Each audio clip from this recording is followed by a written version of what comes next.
So today I'm going to be doing an FAQ about study abroad. And if you're new to my channel, hi, my name's Daisy. I'm a senior at the University of Southern Maine, but I did a year abroad at Kingston University in London my sophomore year, so the academic year of 2018 to 2019. So I studied abroad for the academic year. I lived in student halls on my campus at Kingston University. While I was in Kingston, I was an international business student and I took a few classes including international marketing and entrepreneurial business. It was honestly the best year of my college experience and I cannot recommend studying abroad enough. It will completely change your life. I know that is so cliche to say, but it is completely 100% facts.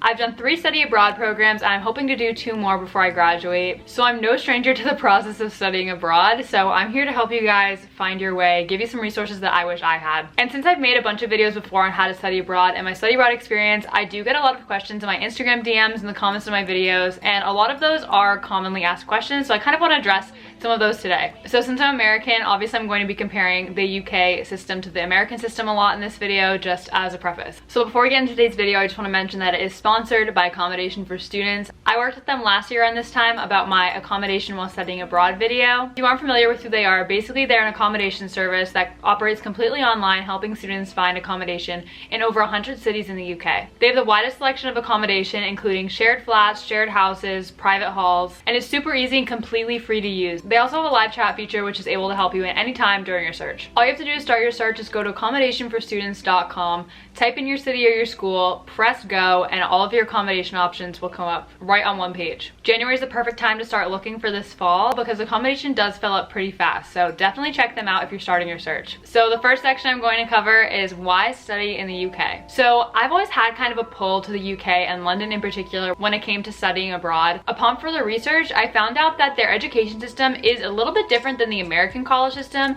in the sense that their degrees are only 3 years long. They're very concentrated in your area of study, so there are no general education requirements, no elective requirements. You're pretty much only doing classes related to your area of study. And on top of that, it's actually cheaper than even going out of state in some circumstances. So basically the international student price is the same price as if you were going out of state in the US. So my philosophy is go big or stay home, which is why I decided to go abroad. It also is a pretty reasonable cost of living. In London, it does get a little bit more expensive because it is a really big city. Using resources such as Accommodation for Students will help you find a cheaper place to live, and so that will definitely save you a lot in your cost of living. The NHS, oh my god, the US could only dream of having universal health care. I made a joke with my hockey friends that I really couldn't afford to pay for an ambulance ride, and the joke didn't land because they simply couldn't relate. If you're a European student looking to study in the UK, the Erasmus program is great. They also may help with your tuition fees or give you a stipend for your living expenses. I also really like the transportation. I think it's super easy to navigate and it's so well connected that I had no problem not having a car. I really got around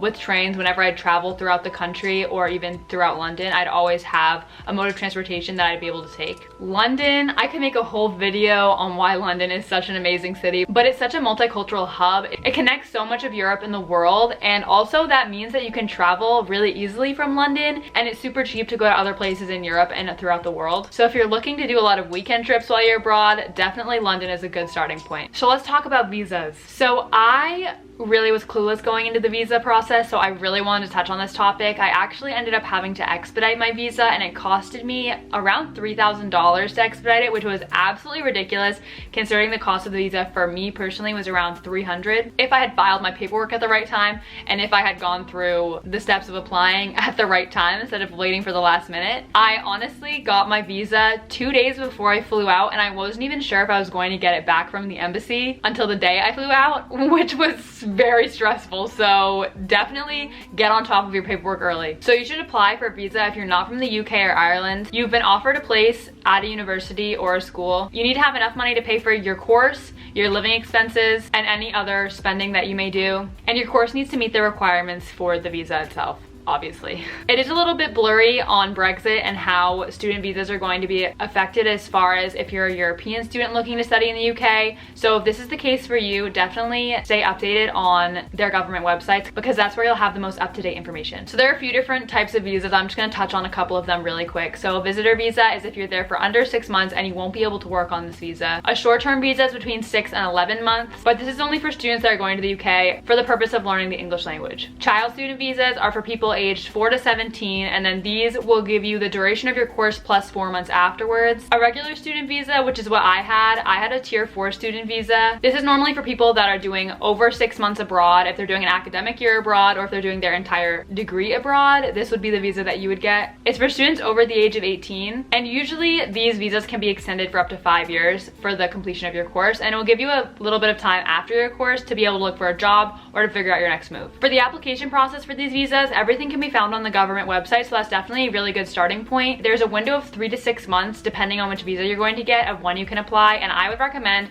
hopping on that application process as soon as that window opens for you, because you never know when you're going to hit a snag. You really don't want to pay those expediting fees because they can get really pricey, and obviously a visa is something that is required to be able to go and study in a lot of cases. And as far as documents you need for your visa, obviously a valid passport, ID. You need to have your CAS number, which basically shows that you've been accepted and are planning on going to study at a certain institution. So basically they're your sponsor to prove that you're going to the UK to study. You also need evidence of where you'll be living, evidence of money for living expenses, and also evidence of money that you'll have to be able to support yourself while you're abroad. Also, always make sure to keep copies of every travel document you need to submit with your visa application, because you never know when you get to the border if they're going to ask you to produce proof of a certain travel document. So let's talk about the different types of accommodation that you can do when you're in the UK. I actually did an entire in-depth video about this. I'm gonna just quickly go over the types because I do get questions about this a lot. So let's talk about the types of accommodation that's available on Accommodation for Students. So first we have private halls, which are run by a private company instead of by the university. They're still set up how university halls are set up, how they're like dorms with shared kitchens. So pros of this is that they're usually the nicest option. They have the most amenities. A lot of them have gyms, which is something that a lot of university halls don't have. They're also all-inclusive, so if you have features like gyms in your building, that will be included in your rent price, as well as Wi-Fi, heating, and any other bills that you might run across. Leases are usually shorter, so if you're only going for a semester, this could be an option for you. Cons of this, however, is they're usually the most expensive because they're usually more luxurious. It might be farther from campus. If you stay in a university hall, those are usually right on your campus, but private accommodation,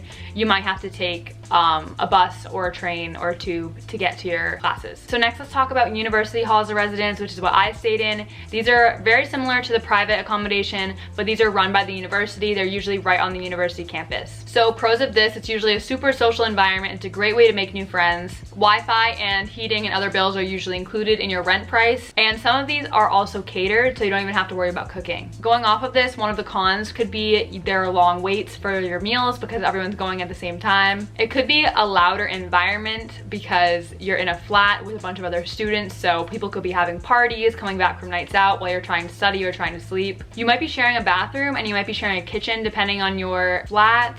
I shared a kitchen. It wasn't the greatest experience, but we made it work. So last, let's talk about house shares or flat shares. So usually this is the cheapest price, and you also get to pick your housemates. This is great for second or third year because you already have established friendships, so you can live with your friends. You also get more independence because you'll be able to cook your own meals, manage your own property. But this also goes into the cons. But this also goes into one of the cons because you might have to take care of your own Wi-Fi or heat bills, so this could add an extra cost on top of your rent prices. These also usually have longer tenancy. They usually go for like a year lease versus an academic year or a semester. And finally, similar to the private accommodation, this location might not be ideal. You'll probably have to commute to your classes. So staying safe while looking for accommodation and using Accommodation for Students in particular, it's really important to be in contact with the actual landlord or property manager of the flat or building that you're looking at living in. Talking to them on the phone directly or on a Zoom call is really important, just so you know that the listing is legit. Also, don't be afraid to ask for additional pictures or videos because, especially as an international student, you might not be able to tour the accommodation, so